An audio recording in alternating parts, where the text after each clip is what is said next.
Her knock was always the same.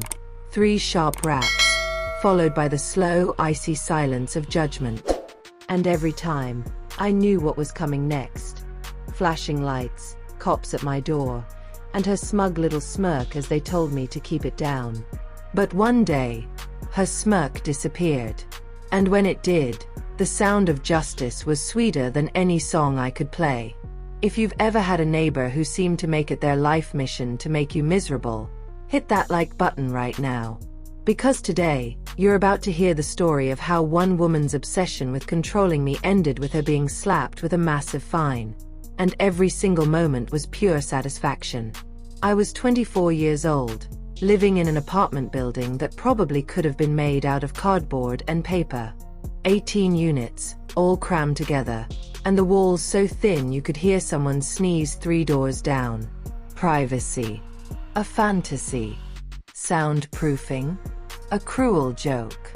My next-door neighbors were an older couple. She was maybe in her 70s, sharp-eyed, and always watching. The kind of person who could find fault in a rainbow. Her husband was quiet, almost invisible, like he'd long ago surrendered to her need for control. At first, I tried to be respectful. I wasn't a party animal. I didn't throw raggers. The loudest my apartment got was when I put on some music while cleaning or watched a movie at night. And I'm talking normal volume, the kind where you can still hear yourself think.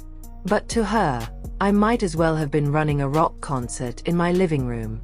The first time the police knocked on my door, I was confused. I opened it to find 2 officers standing there, looking mildly annoyed. "Sir, we got a complaint about loud music," one of them said. I gestured to my small TV and modest stereo system, both playing at barely conversational volume. They looked around, exchanged glances, and admitted, "Yeah, this isn't really loud enough for a complaint. But could you turn it down just a bit?" I agreed. I'm not a jerk. If my neighbor was sensitive to noise, I could be considerate. But then it happened again. And again. And again. 12 times in total. 12 times. In just a few months. Each time the cops would show up, do the little dance of, "Yeah, we know it's fine, but we have to ask," and I'd turn the dial a single notch lower. By the 7th visit, my politeness was wearing thin. By the 10th, I was boiling inside. My patience wasn't just running out, it had packed its bags and left. On the 12th visit, I couldn't take it anymore. I asked the officers point blank, "Can't you ticket someone for wasting your time like this? I mean, if they keep calling you out here for nothing, isn't that illegal?" They didn't give me a straight answer. One shrugged, the other gave me that that's a good point look. And that was the last time the police came to my door. A couple of weeks later, I was heading out when the building's janitor, a guy who always had the latest gossip, caught me in the hallway. He leaned in with a grin. "You hear about your neighbor?"